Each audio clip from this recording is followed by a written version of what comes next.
মাহে রমজানের মূল শিক্ষা হলো ক্ষমা পাওয়া। বান্দারা সাধারণত লাভের দিকে দৌড়ায়, কথা ঠিক কিনা? যেখানে লাভ সেখানেই পাবলিক, কথা ঠিক কিনা?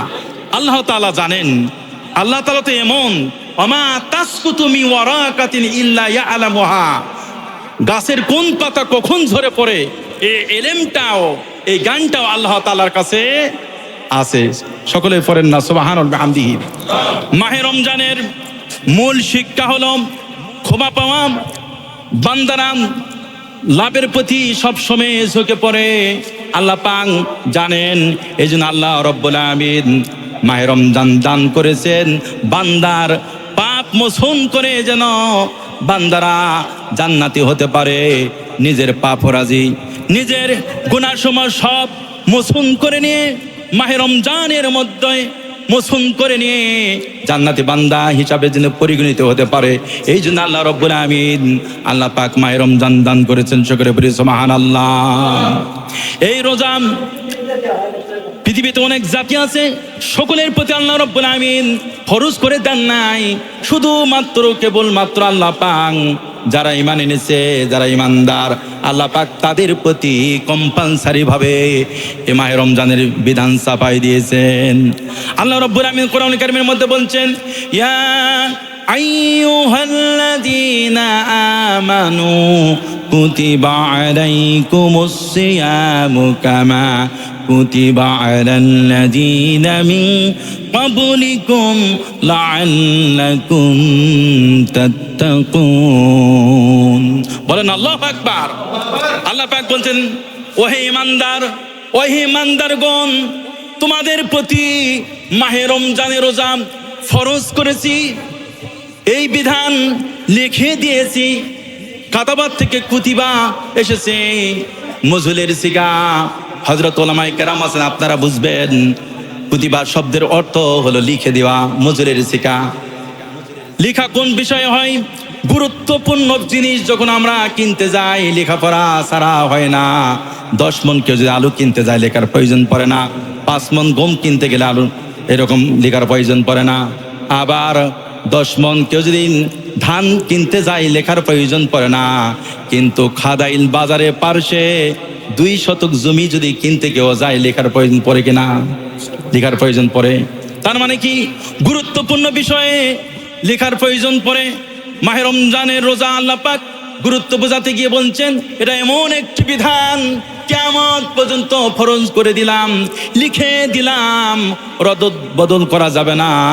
কিয়ামত পর্যন্ত আল্লাহ পাকের যত বান্দাই পৃথিবীতে আসবে, নবীজির যত উম্মত আসবে, তাদের প্রতি আল্লাহ পাক মাহে রমজানের রোজা আল্লাহ পাক ফরজ করে দিয়েছেন। সুবহানাল্লাহ পড়েন। তো কুতিবা আলাইকুমুস সিয়াম, রোজা বিধান আল্লাহ পাক আমাদেরকে সাফাই দিয়েছেন, ফরজ করে দিয়েছেন। তো আমরা শেষ জামানের উম্মত, আমরা দুর্বল ঈমানদার, আল্লাহ পাক ভালোভাবেই জানেন। হয়তোবা আমরা বলতে পারি পূর্ববর্তী যত নবী, যত রাসূল এই পৃথিবীতে এসেছিল, তাদের প্রতি হয়তোবা এই জুলুমটা করা হয় নাই। সবে সাদেক থেকে শুরু করে নিয়ে সূর্য অস্ত পর্যন্ত 15 থেকে 15.5 ঘন্টা একেবারে না খেয়ে থাকা লাগবে। শুধু আমাদের প্রতি আল্লাহ পাক মনে হয় জুলুম করেছেন। আল্লাহ পাক ফাঁক রাখেন নাই যে বান্দারা, আমার বান্দারা বলতে পারে। এই জন্য আল্লাহ পাক কামা শব্দ লাগাইলেন, কামা কুতিবা আলাল্লাযীনা মিন ক্বাবলিকুম। বান্দা, এটা মনে করো না যে তোমাদের প্রতি এই রোজা শুধু ফরজ করে দিয়েছি, এমনটি নয়। তোমাদের ইতিপূর্বে যত নবী, যত রাসূল এই পৃথিবীতে এসেছিল, সকলের প্রতি কম বেশি আমি আল্লাহ তাআলা রোজার বিধান দিয়েছিলাম। সুবহানাল্লাহ কম। তো বলেছিলাম যে রোজার মূল শিক্ষা কি? ক্ষমা পাওয়া। কি? ক্ষমা পাওয়া। বান্দারা লাভ পছন্দ করে জন্য করে আল্লাহ পাক বলছেন, আমি আল্লাহ পাক ভালোভাবে জানি। তো এই রোজা রাখলে লাআল্লাকুম তাত্তাকুন, তোমরা খোদাভীতি অর্জন করতে পারবে, তাকওয়াবান হতে পারবে। বলেন না সুবহানাল্লাহ। তবে এই ক্ষমা আল্লাহ পাক তাদেরকে ক্ষমা করবেন যারা ঈমানদার, যারা মুমিন, মুমিন বান্দাদেরকে আল্লাহ পাক ক্ষমা করবেন, বেদিন মুশরিক কাফেরদেরকে আল্লাহ পাক ক্ষমা করবেন না। আল্লাহ পাক বলছেন যারা মুমিন হবে, মুত্তাকি হবে, আমি মুমিন বান্দাদেরকে আমি আল্লাহ পাক ক্ষমা করে দেই। সুবহানাল্লাহ। তো মুমিন কারাম আল্লাহ রাব্বুল আলামিন বলছেন ইন্নামাল মুমিনুনা আল্লাযীনা ইযা যুকিরাল্লাহু ওয়াজিলাত কুলুবুহুম। কোরআন কারীমের মধ্যে বিভিন্ন জায়গায় বিভিন্নভাবে বলা হয়েছে। তো মুমিনের সংজ্ঞা এখানে বলা হয়েছে মুমিন তো তারাই আল্লাহ তাআলার দ্বীনের আলোচনা করার সঙ্গে সঙ্গে আল্লাহ তাআলা কোরআনের আলোচনা যখন শুরু হয়, মুমিন যারা তাদের দিলের মধ্যে একটা ঝংকারের সৃষ্টি হয়ে যায়, সুবহানাল্লাহ, আর ওদের ঈমানটা বৃদ্ধি হয়ে যায়। মুমিন বান্দাদেরকে আল্লাহ পাক ক্ষমা করবেন, পাপী বান্দাদেরকে আল্লাহ পাক ক্ষমা করবেন না। পাপীদেরকে আল্লাহ কি ক্ষমা করবেন না। পাপী বান্দা আর পাপ বৃদ্ধি করতেই থাকে, যে পাপ করে আর চিন্তা করে এটা ছোটখাটো পাপ, আল্লাহ মাফ করে দিবে, কথা ঠিক কিনা? আর মুমিন বান্দা পাপ করার সঙ্গে সঙ্গে যখন বুঝতে পারে এটা গুনাহ, সঙ্গে সঙ্গে আল্লাহ রাব্বুল আলামিনের কাছে তওবা করে নাই। মুমিন বান্দা ছোট্ট একটা পাপ করার পর অজান্তে যদি একটা পাপ হয়ে যায়, গুনাহ হয়ে যায়, এমনটি ভয় করে পাহাড়ের পাশে মনে বসে আছে, কখন নাকি পাহাড়টা আমার উপরে ভেঙে পড়ে যাবে। মুমিন বান্দা এমনি করে তারা ভয় পায়। এই জন্য আল্লাহ পাক মুমিন বান্দাদেরকে আল্লাহ পাক ক্ষমা করবেন। রোজার শিক্ষা হলো যে ক্ষমা পাওয়া। এই ক্ষমা কাদের প্রতি আল্লাহ পাক করবেন? যারা মুমিন হবে। তো মাহে রমজানের রোজা বিগত যাদের আমাদের বয়স 60 বছর, 65 বছর, 80 বছর, অনেক রোজার সাথে আমরা সাক্ষাৎ পেয়েছি, কথা ঠিক কিনা? অন্তত কেউ 20 বছর, কেউ 30 বছর, কেউ 40 বছর। তো রোজা যাচ্ছে আসতেছে। রোজার শিক্ষার মধ্যে এটাও শিক্ষা, নিজের জীবন যদি পরিবর্তন করতে না পারি, রোজা থেকেও না থাকার মতো। রোজা এসেছে যে বান্দা মুত্তাকি হবে, নিজেকে চেঞ্জ করবে, সমাজকে পাল্টাই দিবে, দেশকে পাল্টাই দিবে। কিন্তু মোটামুটি রোজার সময় যেমন ভাবে আল্লাহ তাআলার বিধিবিধান মানি, রোজা চলে যাওয়ার পর কিন্তু আমরা ওই রকম বিধিবিধান মানতে চাই না। এই যে ইফতার আপনাদের সামনে ইফতারে নেওয়া হয়েছে জয়পুরহাট, কিংবা যেহেতু এটা নওগাঁ জেলা, নওগাঁর ডিসি সাহেব পুলিশ প্রশাসনদেরকে নিয়ে হাজির যদি হন, আজকেই ইফতারি হলো 6:11 ডিসি সাহেব যে অর্ডার দেয়, যে পুলিশদেরকে অর্ডার দেয়, ডিসি সাহেব এই বলে যে অর্ডার দেয় যে 5 মিনিট আগে ইফতারি করতে হবে, 5 মিনিট আগে ইফতারি করতে হবে।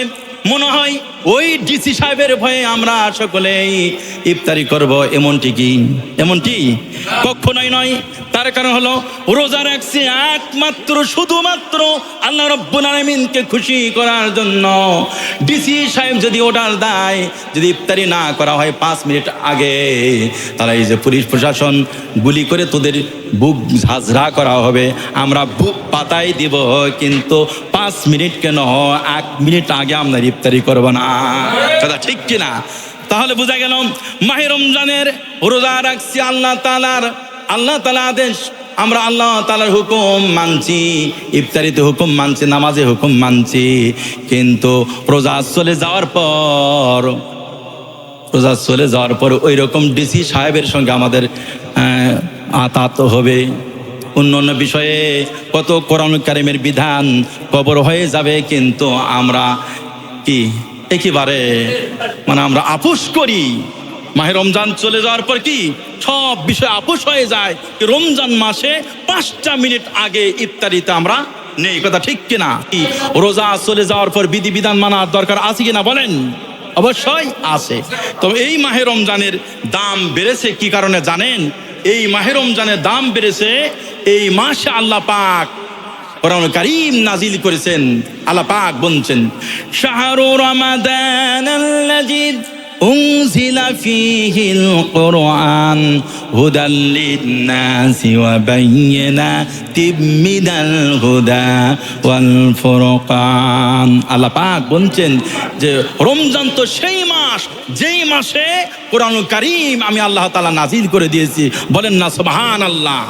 কোরআনুল কারীম যেন বরের মতো ছোট্ট একটা উদাহরণ দিলে আপনাদের কাছে বিষয়টা ক্লিয়ার হবে যে এই নওগাঁ জেলা খাদাইল এলাকার কোনো ছেলে বিয়ে যদি করতে যায় জয়পুরহাটে, তো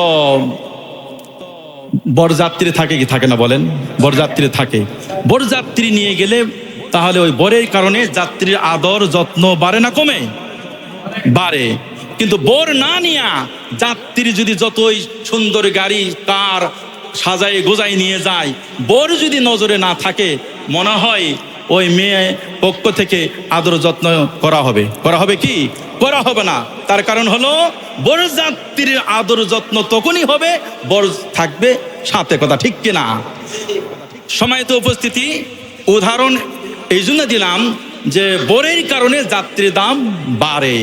তেমনি করে আল্লাহ পাক মাহে রমজান মাসে কোরআন নাজিল করেছেন, কোরআনের কারণে আল্লাহ পাক এই মাসটির দাম বৃদ্ধি করে দিয়েছেন। সকলে বলে সুবহান বিহামদিহি। আর একটা ছোট্ট উদাহরণ দিয়ে আলোচনা শেষ করতে চাই। তো উদাহরণটা এই যে গরিব মানুষ কোনোদিন মুরগের গোশত খায় নাই, গরিব মানুষ কোনোদিন মুরগের গোশত খায় নাই। তো বেড়াতে গিয়েছে নওগাঁ শহরে এক আত্মীয়র বাসায়। তো ওই যে আত্মীয়র বাসায় গিয়েছে, ওই চাচা যান তার স্ত্রীরা বলছে যে মেহমান অনেক দিন পর এসেছে, সুতরাং ওই মোরগটা ধরো, জবাই করে আমরা খাবার পরিবেশন করব। আগ প্রান্তে মোরগ জবাই করা হলো, সুন্দরভাবে রান্না করা হলো, রান্না করে তারপর আপনার পরিবেশন করা হলো। তো মেহমান ভাত খাচ্ছে আর বলছে কি দরকার ছিল মোরগ জবা করা, এই ঝোলের যে স্বাদ, সুরার যে স্বাদ, সুরা হলেই তো 3 প্লেট আমি ভাত খাইতে পারবো। তো মেহমান জানে না যে ঝোলের স্বাদ কোথায় থেকে বেড়েছে। বলেন তো, ঝোলের স্বাদ কোথায় থেকে বেড়েছে? গোস্তের কারণে ঝোলের স্বাদ বেড়েছে। কথা ঠিক কিনা? সুরার কারণে কি? মুরগের কারণে সুরার স্বাদ বেড়েছে। তো কোরআনের কারণে আল্লাহ রাব্বুল আমিন মাহে রমজানের এই দিনগুলার রাত মর্যাদা আল্লাহ পাক বৃদ্ধি করে দিয়েছেন। সকলে বলে সুবহান বিহামদিহি। সময় তো উপস্থিতি, মাহে রমজান একেবারে শেষ প্রান্তে আসবে। তার আগে আমাদেরকে বেশি বেশি আল্লাহ তাআলার কাছে দোয়া করা। এই যে আসতেছে আপনার বেজুর রাত্রিগুলিতে লাইলাতুল কদর, আমাদেরকে তালাশ করতে হবে, আল্লাহ তাআলার কাছে ধরনা দিতে হবে। তো আল্লাহ তাআলার কাছে আমরা বেশি বেশি চাইলে আল্লাহ তাআলা খুশি হবেন। দুনিয়ার এমন কোনো মেম্বার নাই, চেয়ারম্যান নাই যে কোনো ভিক্ষুক 1 বার 2 বার 3 বার যদি যায় তাহলে ধাক্কা দিয়ে ফেলাই দেয়। কিন্তু আল্লাহ তাআলা যে আল্লাহ তাআলা আমরা পেয়েছি, আল্লাহ তাআলাকে আমরা পেয়েছি, বারবার আমরা চাবো, বারবার দোয়া করব, যত চাইবো আল্লাহ তাআলা তত খুশি হবেন। বলেন না সুবহান বিহামদিহি। এখন শেষ করতে চাই যে মাহে রমজান আল্লাহ পাক তাকওয়ার জন্য, তাকওয়া শিক্ষার জন্য দিয়েছিল। তো সময় তো উপস্থিতি, গোটা বাংলাদেশে কিছুদিন আগে নির্বাচন হয়ে গেল। আল্লাহ তাআলা মেহরবানিতে বাংলাদেশ জামাত ইসলামীর পক্ষ থেকে প্রায় আমরা 68টা এমপি পেয়েছি। সুবহানাল্লাহ কোন। তো ইনশাআল্লাহ আল্লাহর দিন প্রতিষ্ঠা যখন হয়ে যাবে, তখন এই যে মাহে রমজান আল্লাহ পাক দিয়েছেন, হোটেল ইস্ত্র কিন্তু চলছে। কথা ঠিক কিনা? বিভিন্ন জায়গায় ধর্ষণ হচ্ছে, বিভিন্ন জায়গায় ধর্ষিতাদেরকে হত্যা করা হচ্ছে, টেন্ডারবাজি, চাঁদাবাজি, লুটতারাজ কিন্তু কমে নাই। কথা ঠিক কিনা? জন্য করেই মাহে রমজান মাসে বেশি বেশি দোয়া করার দরকার। ইনশাআল্লাহ আগামী দিন 5 বছর ইনশাআল্লাহ সময় আছে। আগামী দিন মাহে রমজানকে কাজে লাগায়ে তাকওয়াবান হব ইনশাআল্লাহ। ব্যক্তিগত জীবনে, পারিবারিক জীবনে, সামাজিক জীবনে, দেশে তাকওয়াবান মানুষ যখন গঠন হয়ে যাবে, এই তাকওয়াবান মানুষগুলাকে যখন আমরা এমপি পদে পাঠাবো, পার্লামেন্টে যাবে, ইনশাআল্লাহ তাকওয়ার সমাজ হয়ে যাবে, তাকওয়ার দেশ হয়ে যাবে। বলেন না সুবহানাল্লাহ। আসুন মাহে রমজানকে আমরা কাজে লাগাই, আমরা বাকি গোটা জীবন যেন সেই কোরআনের আলোকে আমরা চলতে পারি। আমা তৌফিক ইল্লা বিল্লাহ, আলাইহি তাওয়াক্কালতু আলাইহি উনীব। আল্লাহ পাক সকলকে যেন তৌফিক আতা দান করেন। সকলে বলেন আমিন।